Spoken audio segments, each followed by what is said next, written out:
All right, guys. Apologies for the late start today. Those of you that can relate, when you have a newborn, that will affect your sleep cycle just a little bit. So that's kind of what I'm struggling with. But I got the stream up. We're on my second channel today, as you guys obviously know because you're watching. A little bit different because I'm used to having a bigger crowd, but we'll get through this. I'm gonna continue to post on this channel. Like I said, I'm gonna post here even after the suspension is lifted. If you didn't hear me say this yesterday, if you weren't watching on Let's Be Frank, I didn't win my appeal, so the suspension unfortunately is going to be upheld. So I will not be able to live stream on my main channel for 2 weeks, and then it's going to take, I think, another month before my first strike falls off. So I'm basically in a 90-day window, and I'm pretty much going to have to tightrope the situation after the suspension is over, because if I get another strike, that channel will be gone. So expect my live streams going forward to be here, and what I'll probably do is do a full live stream here like I was doing on the main channel, and then clip whatever I think is good and safe to go on the main channel for people that aren't able to catch my live streams, or they just want to sit through a whole hour. I get it, right? But appreciate those of you that are here today. Please give it a thumbs up on your way in. Show me some love. Shout out to the moderators. DM's in the building. As always, I see Sean in there. I may have to go in and grant some of you guys moderator status on this channel, but I mean, who knows? We'll see. I don't think the crowds will be nearly as big, unfortunately, on this channel, but I did what I could, and I'm going to continue to try to push out my channel on this second channel so more people can follow, because I think the majority of the people that watch are looking right now like, where's Mike? I thought he was going live, but they don't know that I've been suspended. So anyway, it's all good. We're going to continue like we're doing. They're not going to slow us down. They're not going to stop us, man. So let's get right into it today. Let's start with college football. Okay, college football stadiums were packed to the brim over the weekend. I almost completely spaced that college football's back. I know pro football starts next week. That's been, growing up, I watched mostly pro football, but I got into college after I went to college. Anyway, college football started back up, and to my surprise, I saw a bunch of stadiums packed to the brim, from Auburn to Oregon, Wisconsin, Virginia Tech. And then all the heavy hitters are coming next week. Alabama, Clemson, Ohio State, Michigan State, Penn State. They're going to have their home opener. So those are some of the largest stadiums in the country, packed to the brim. Now, why are we talking about college football? There's a couple reasons, right? Now, we all reject the social justice messages from the NFL. They've lost their audience over the years, but college football never truly was politicized. And I think that that's kind of a great thing. There tends to be more of a conservative, I don't know what it is, atmosphere with the NCAA. They just don't get woke. The wokeness hasn't got to them yet. So anyway, the college stadiums were packed. I also saw that some stadiums, Auburn specifically, and there's some other ones too, they left 13 vacant seats in the stadium to honor our 13 fallen service members. And I think that was a great gesture of patriotism and showing love and respect for brave men and women who lost their lives over a boneheaded decision by the guy occupying the White House. So check this out. Let me share my screen here. This is the University of Wisconsin. This is great. I'd love to see it. Look at the crowd, y'all. Look at all those people in there. Now, I don't know if they had to show vaccine cards or whatever. I'm not really sure. But whatever this is, whatever this crowd is, however many people were in here, it's got the right people upset. Look who's upset at this. Where did it go? I lost it. Dang it. Here we go. News. Top link. Fauci blasts college football for packing stadiums with unmasked fans. Quote, I don't think it's smart. Guys, they'll never be taken seriously. They pick and choose what is considered a super spreader event. There were more people at Lollapalooza, or whatever it's called. Yeah, Lollapalooza in Chicago. 100,000 people daily attendance at Lollapalooza. That was not called a super spreader event. But here's Fauci blasting college football stadiums. Like, this is insane. You guys need to decide, what is it? Are we in a global pandemic or not? When is Fauci going to blast the border? When is he going to blast the open border? He says nothing about it. And I see other like news articles out there. They're really upset that college students, how dare they go back to normal? How dare they pack these stadiums for the opener of football? After last year, there were little to no fans. I think they started to open it up, and then they had like 25% capacity. I think SEC, being Southern Conference / more conservative, I think they had full capacity last season. But Big Ten, it took them forever to even get their season started, and they didn't have fans, and then they had small amounts of fans. And then I think the bowl games didn't have many people. I don't know, but they're back to full capacity, even in blue states like Wisconsin. And it's pissing off all of the left and the health bureaucrats, the people that think that we should just live under this cloud of COVID for all of eternity. So I love to see it. Now, here's another cool thing. Apologies for the profanity, guys, but I got to play it for you. I have to play it because if I don't, you won't really feel this in its entirety. They had a little bit to say to Joe Biden at these college football stadiums, and it was more than just one. Check this out. Joe Biden.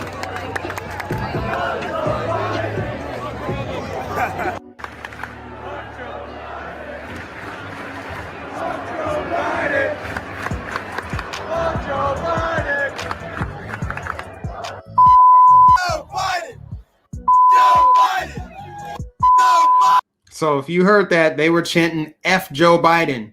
Now, I don't know how you feel about the statement F Joe Biden, but you can at least resonate with the sentiment of it. I know I can. And for college students, I don't know if they were all on the same page. I don't know if this was pre-planned, like, all right, this stadium's going to chant it. And then this one, when your game kicks off, it just broke out. Chants were breaking out F Joe Biden. Now, you would think with all of these college students, right, they go to these woke indoctrination facilities, you would think that would be an abundance of Joe Biden supporters, right? You would think, if anything, they would just be chanting, "We love Joe" or something. No, they're chanting F Joe Biden at these football games. Why? I thought he was the most popular president in U.S. history, 81 million strong. I thought he had a bunch of people who backed him and loved him. You would think that if he showed up at one of these games, he would get a thunderous applause. But no, you got this sort of grassroots people speaking out, voicing their opinion of what they think, and they probably felt liberated. They probably felt like, yes, last year we didn't get to go to any games. We lost a lot of our freedom. We didn't get to have as much fun. Now we're back to full capacity. Now, college football's back. We feel good. We feel free. We also hate what Joe Biden did. We hate the way that he's taken our country. He disrespected fallen service members. So we're going to honor them with 13 vacant seats. And we're going to shout F Joe Biden just as icing on the top. And I just think, I don't know how you feel about it. F Joe Biden, you might be like, that's vulgar language, but it's also like, it gives you a little bit of hope. At least it does for me, because people are voicing their disapproval of Joe Biden, whether they're saying it eloquently or not, they're voicing their disapproval. So I love it. And this is just one University of Wisconsin, huge, packed, looks like pre-COVID. And the fact that Fauci is upset and there's articles being written about it, people are just really mad. I can't believe they would do this. Why health experts recommend college football fans stay home, even if the stadium doesn't have a roof. Why are they doing this? Do they really think that people are just going to live under this cloud forever? There are some people who, yes, they have surrendered. They worship their Lord and Savior, COVID. That's who they worship now. They're done living life. They're like, it's it. That's it. I had my fun for 53 years, and now I live under the cloud of COVID. COVID governs me. Every decision I ever make for the rest of my life will be out of fear of catching this virus. Fine, more power to them. But normal people want to go back to normal. They're pissed, and they're making it known. And I just love to see it at college football stadium. So that's really all to say about it. I'm not going to continue down talking about it. It's just very interesting. And I do want to read this little article, I guess, because I had it saved. U.S. football stadiums packed to the brim while COVID continues to surge. Let's just see what this article says. This is from World Socialist website. I've never heard of it before, but It was one of the top articles yesterday. So anyway, Labor Day weekend 2021 inaugurated the American football season with stadiums from coast to coast packed to the brim with exhilarated fans, hardly wearing a mask in complete defiance of the COVID pandemic. You don't say. The numbers in attendance at some of the country's biggest stadiums was staggering. The University of Michigan hosted Western Michigan, close to 110,000 spectators standing shoulder to shoulder. Do you notice how that's normal as you hear about that, right? 110,000 students standing shoulder to shoulder, smiling, enjoying football. They're trying to present this as something that's weird and awkward, but in reality, that's normal, going back to normal. Spectators standing shoulder to shoulder. The University of Texas defeated Louisiana on Saturday, cheered on by more than 91,000 screaming and cheering fans. Now, of course, this article is going to leave out what they were chanting. And the list could go on, as more than 80 games were played during the long weekend that included Thursday. They're pissed, y'all. They don't like this. And if they don't like it, that means I love it. As I said, there is no question that tens of thousands of people who began this college football season cheering on their favorite team will be dead before it's over. You hear that, y'all? They're going to be dead. The fear-mongering. Oh, my gosh, they're going to drop dead. Well, aren't most of them vaccinated? I'm pretty sure a lot of these universities force students to get the jab before they could, register for fall classes. And now this article here is telling you that before the season is over, a bunch of these students are going to drop dead, because they're super duper susceptible to, the Wu flu or whatever. But that's just funny how they're fear mongering. A bunch of these kids are just going to be dead. Then they said that is a brutal arithmetic of the pandemic, which capitalist politicians, both Democratic and Republican, and their corporate masters are seeking to conceal. Or it's just the free market working. They want to make their money back. They lost a boatload of money last year. So I love capitalism prevails in this situation. The NCAA wants to make money. College football fans want to have their fun. They want to go back out.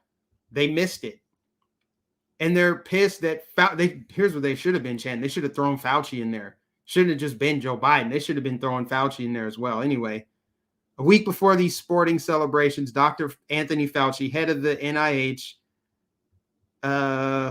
acknowledged that the country could expect more than 100,000 new COVID deaths by December. So Fauci's grim forecast for the country is 100,000 new deaths, even though we've got roughly half the population vaccinated. I thought everyone needs to get vaccinated. Remember how they said everyone just needs to put politics aside and just do it. Do your patriotic duty and get vaccinated. That's what Fauci is saying now. But he's also saying we're going to have 100,000 new deaths by the end of the year. Didn't he say that last year? Didn't he have a grim forecast that didn't come to fruition yet last year? And that was without any vaccinations. So how is it the same outlook, the same number of deaths, even though we have this supposedly life-saving drug from Big Pharma? See how they're sloppy with it. They're so sloppy. They don't even care. They just trot out these numbers. Where did he get this number from? Where'd you get the number from, Fauci? Talking about 100,000 new COVID deaths by December. He says, what's going on now is both entirely predictable and entirely preventable. We could turn this thing around and we could do it efficiently and quickly if we could just get those 80 million people vaccinated. 80 million people. That's what he's saying. If we get 80 million people vaccinated, we won't have 100,000 new deaths by the end of the year. I mean, they're trying to also conceal the types of people that are dying. Yes, there's a handful of people who otherwise would seem healthy, actually healthy, young people with no pre-existing conditions. Their body succumbed to the virus. But from what I've been seeing lately, they're showing teenagers that are morbidly obese saying, this is my healthy daughter and she just got COVID and she's fighting for her life. But it's like they're ignoring the obvious elephant in the room. No pun intended, but like I saw the photo of the 16-year-old girl. She was severely overweight, and she was in the hospital. And they try to paint her as she's healthy. She didn't have any underlying conditions, and now she's fighting this virus. You see them on TV showing stories of people who are fighting for their life, and they're like, I wish I had gotten the vaccine. There's people who supposedly on their deathbed, their dying wish was that their family members got the vaccine. And they expect us to believe that's their one dying wish, is that everyone just gets Big Pharma's latest product. That sounds like a propaganda commercial, but that's what they're presenting as news. Anyway, they're saying there is no ideological or political differences in college football and sports in general. At stake is for at least $4.1 billion fiscal year for the athletics department. Now, that's just kind of going on about why the NCAA is going to back this situation. They're going to double down. They're not going to, I don't think they're going to bow to this fear mongering of a bunch of students are going to die if you let these stadiums operate at full capacity.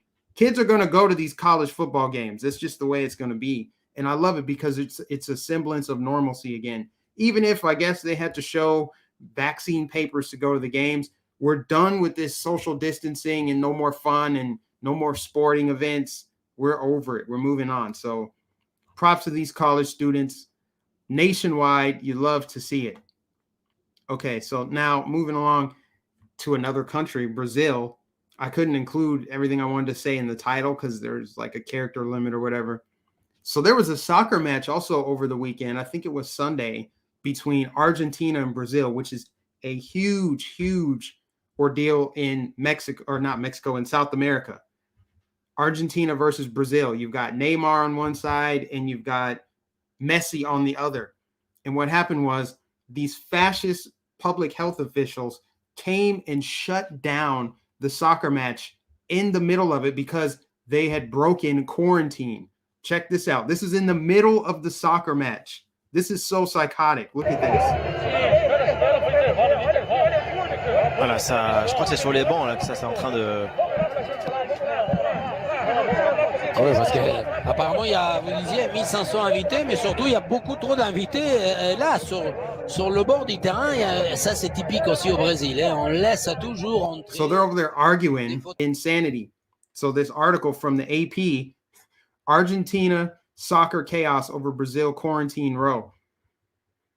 There were pitch intruders with a good reason. They claimed to be confronting players only 7 minutes into Brazil's World Cup qualifier with Argentina. As Argentina great Lionel Messi and Brazil star Neymar watched on, the qualifier was halted on Sunday and chaos ensued. 4 Argentina players from English Premier League clubs were accused by agents of Brazil's health agency of breaching coronavirus restriction rules by not declaring on arrival in Brazil that they'd been in England within the previous 14 days. So they're mad they couldn't that they wouldn't, give their information, so they would have to quarantine. So it says, but why did it take Anvisa, I guess that's the name of Brazil's public health, Nazis, the people that went and shut down the soccer match. Why did it take them until Sunday to directly intervene, given how high profile the players are and how seemingly widely known their movements were? So it says there were considerable focus on the trips from England even before Aston Villa players Emmanuel Martinez and Emiliano Buendia and somebody else. I can't pronounce these names. Anyway, they flew to South America from England. The initial spotlight was on Britain's requirements for anyone returning from South America to enter mandatory hotel quarantine for 10 days. This makes no sense. They want you to quarantine when you're healthy. You're not sick at all. You're probably vaccinated. I'm pretty sure they have higher vaccination rates. And, you're traveling. You probably were quarantined while you were there. You're probably in one of those little bubbles where you're only around your teammates and you're only around other people that have been vaccinated, but they still want you to quarantine for 10 days. This is not about health. This is about psychotic overreach and controlling of populations, controlling travel, controlling movement, controlling fun. Like, who shuts down a soccer match because 4 players on the field didn't give their paperwork, didn't show their papers, didn't follow whatever stupid protocol was in place? And it seems like Boris Johnson was in on it because they tried to, I guess it was either FIFA or people from Brazil tried to get Boris Johnson to not say anything about them being there or something like that. And he rejected it. Just Crazy stuff, man. I'm tired of it. I almost feel tired of talking about it, but here we are with restrictions. Even though it's in Brazil, it's still relevant that this is a global control structure that they're trying to close in on everybody. If they can shut down a soccer match because 4 players don't abide by your stupid little draconian laws that don't even make sense, these young, healthy players that aren't even sick, you're pissed that they don't quarantine. You don't quarantine healthy people, by the way. You're mad that they don't quarantine, so you go and shut down everybody's fun. Some Nazi type stuff, y'all. Let me make sure I have the comments pulled up here because, I can't pull. There's certain features that I just haven't figured out on this thing. But anyway, I want to make sure I'm reading some comments. I see we got some Salty Army up in the building. Salty Army, appreciate y'all for your support. Appreciate people that came over from Let's Be Frank and people who came over from Pank the Trump and everyone else saying Salty Cracker Sammy. That's my guy right there, man. His content is on fire. He's so funny. If you can't laugh watching his content, I don't know what's wrong with you. His stuff is funny. So anyway, they shut down soccer matches. They're pissed because college students are doing what college students do. They were pissed last year too. They're like, can you believe all the dorm parties that are happening? Don't they know there's a public health emergency? Aren't they turning on the TV? Aren't they afraid? Why isn't the fear porn setting in? It should be seeping into those brain cells. They're mad that the fear porn isn't working. That's why they are trafficking in the Mu variant now. The Mu variant. I'm like, what test did they use for that? Anyway, moving along. Australia, guys. Australia keeps coming up. Australia is by far of all the Western countries, at least, the least amount of free people exist in Australia. So here's an inside look to what one of their little health hotels looks like. Check this out. Tell me this doesn't look like some kind of, like dog kennel type situation. They just have people locked up and they bring them food and they can't leave. Check this out.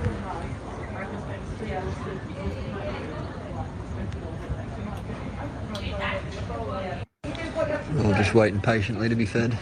It's like when you shake the bag of the dog treats and the dogs come running. We're all just outside waiting. Just had the cops come around and tell this woman off staying over here as well. Because there was about 5 seconds in between her taking a sip of her cup of tea and she took her face mask down.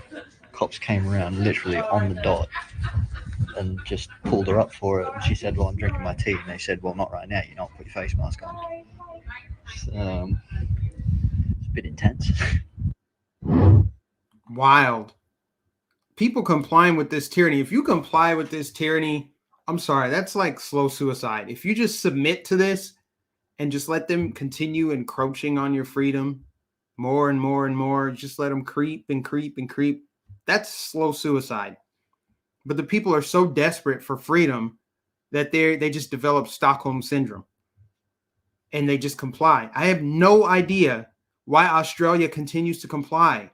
At this point, they don't need guns to resist. All they need is mass groups of people to resist. I see that there's been protests, but why doesn't every single one of those people that's locked in this little stupid health camp, why aren't those people just like leaving? They could all just leave. I don't understand it. These look like little hotels. These are little things that they built, little buildings that they built to quarantine people. Why don't they all just revolt and leave? 9 times out of 10, they outnumber the health authorities and the people walking around with white coats. It doesn't get more dystopian than Australia right now. Australia is so far gone. And they claim it's all about health. That's why we set up these health hotels and health camps. They've literally got facial recognition software with geofencing built in, like you're on some kind of like parole or something. You have to download this app on your phone. You have to scan your face so they can see where you're at. You have to be able to you have to share your location, and the cops can call you to see where you are. And if you don't answer, they show up to your house. So people are actually getting arrested for leaving their house, for going where they're not supposed to, for watching the sunset. for speaking to their neighbors. They don't even want you talking to other people. But what they're ignoring is the cruel toll of lockdowns on Australia's young is laid bare as kids as young as 5 seek psychological help. So suicide is on the rise in Australia. And it's not just adults, it's kids. It says Lifeline Australia's 4 busiest days of the service's 57-year history all occurred in the month of August. Clinical psychologist says children are absorbing their parents' stress even if they don't understand entirely. They're calling it a shadow pandemic. There's a pandemic of people who are having psychological breakdowns, kids wanting to commit suicide. I'm going to read this little article real quick. On the physical level, COVID may be an illness that preys predominantly on the old, but the corrosive mental toll of the pandemic and the endless lockdowns is increasingly being borne by Australia's young. Many young adults and teenagers have taken their own lives out of despair arising from lockdowns, and even children as young as 5 are being treated for anxiety as they absorb their parents' concern about the future. So while they claim to be saving everyone's life right now with these breakthrough miracle drugs from Big Pharma, it's just a miracle, guys. Everyone should really get Big Pharma's latest product. Super duper miracle. That as they try to force inoculate the population, they're creating a whole new problem that is going to exacerbate all the way into the future as kids are taking their own lives. Kids don't know what to do. Think about how hard it is for an adult to process these lockdowns and restrictions and just the overall panic and fear that's being put on them. Imagine what that's doing to kids. So Australia's extended use of lockdowns in a bid to curb COVID infection rates has taken a significant mental toll across the community on groups like business owners and the newly unemployed. But mental health workers are finding it's often the youngest who are being overwhelmed by despair. So this girl right here, I believe, committed suicide. Sydney University student Daisy Long took her own life on August 6th in the midst of Sydney's extended lockdowns. Yes, let's care about health, but let's ignore this girl who took her own life because of the COVID lockdowns. On Wednesday, the distraught mother of 19-year-old Daisy Long, who took her own life on August 9th, fronted the media to urge people to be on guard for how the stress of lockdowns may be affecting their children. She says, I know it's not it's not that easy, but you just have to speak up. You just need to get it out to someone, because especially in lockdown, when you're trapped in your own room and you're dealing with these emotions, you'll just explode. Volunteers at Kids Helpline are desperately trying to cope with the increased demand to the service provided to struggling callers. Here's another girl that died. Athene Kalos, I think that's how you say her name, 18 years old, took her own life on October 31st, 2020, after Victoria's extended lockdown. So these kids are killing themselves. They claim to be caring about your health. We're just locking you down and ruining your life because we're actually trying to save your life. See how they invert reality right there in front of you? This is about health. This is about health, but let's ignore all the teenage death and the kids getting fat. Kids in the United States, obesity's up. And we're only a few steps behind Australia. We have suicides happening here. For sure, that's happening amongst the youth as well. Opioid addiction and overdose. They don't care about that, man. As long as you get that COVID-19 jab, you are going to be good to go. That's the only thing that matters. Nothing else on earth matters to these psycho demons, leading to the death of all of these kids. Wow, another person. Well, that might be the same person, yeah. So that's where we are, guys. I think I covered everything so far. Now, let me just pull this up over here. Appreciate everybody that tuned in. Make sure you give it a thumbs up as well. Yes, I am on Rumble and Odyssey as well. And also, guys, I know I don't have the super chat thing enabled here because this channel is not monetized, unfortunately.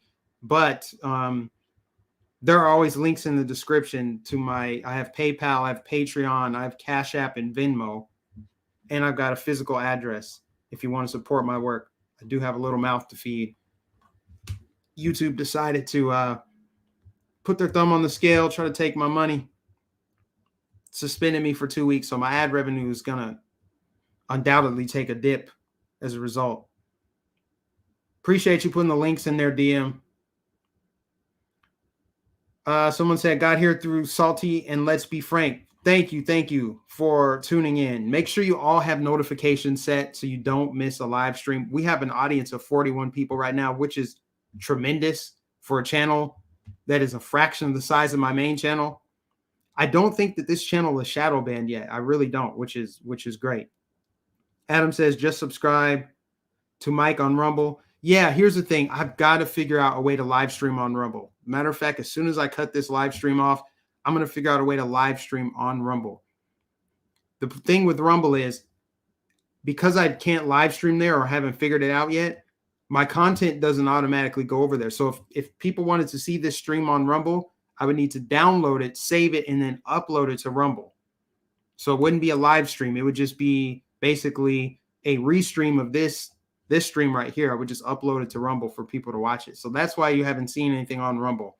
Rumble is mainly for pre-recorded videos, which, I mean, honestly, I should be doing pre-recorded videos. I really could. At the very least, I could clip little sections of my longer live streams and upload them to Rumble as pre-recorded. So I may do that. But yes, please follow me on Rumble. I'm in the process of figuring out Rumble, getting more content on there. But Odyssey, everything will go on Odyssey except for these live streams here. If I can figure out a way to link the live streams from my second YouTube channel to Odyssey, then I'll do that. And all my live streams will go there. Otherwise, everything I've ever done on YouTube from my main channel is all on Odyssey. You could go back 2 years, 3 years. All my content is right there. Sharon says, Mike, do it now. It is easy. Okay, maybe you can send me a little tutorial. No, I'm going to go over there, though. I'm going to go over there. It's different from the phone. If I try to do it from the phone, you simply cannot live stream on Rumble from your phone. You can't do it. I should be able to do it from the computer. Hopefully it's easy. I've never even visited Rumble's website. I've only ever downloaded the app and used it there. So if it's as easy as you said, I'll live stream there.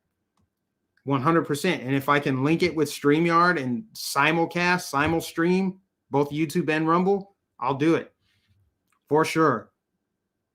Someone said Salty live streams on Rumble. Okay, bet. I'm going to check it out. You have my word, guys. At the end of this live stream, which I'm wrapping up right now, I covered everything I wanted to. I will figure it out, and starting tomorrow or the next day, one of the days, I'll start live streaming there. But I covered everything, guys. I really did. I want to thank everybody for tuning in. You know, this is where I'll be. This is where I'll be indefinitely, and probably till at least the end of the year, because I won't be outside of my 90-day window of where they could give me a third strike and remove my whole channel until like mid-December. So I have until mid-December to walk a tightrope and hope that they don't throw another channel strike at me. If they do, that main channel will cease to exist. So the majority of my live streams are going to be here through the end of the year. But what I think we can do is actually grow this channel and get a big following, get a big crowd watching here the same way we did on the last one. I see the subscribers are starting to come in over here, which is great, which is tremendous. So with that said, let me get on this this Rumble situation and see if I can figure out a way to live stream over there starting tomorrow. I might even test it out in the next 30 minutes or so. I don't know. We'll figure it out. But guys, thank you so much for tuning in. Make sure you give it a thumbs up. Make sure that if you're subscribed, make sure that you hit the bell notification so you don't miss an upload, so you don't miss the next stream. You want to be notified because otherwise it may not show up. I don't think the channel is shadow banned, but in order to make sure that you get notified, hit the bell notifications. All right. God bless you. Thank you all for tuning in. I'll catch you in the next stream.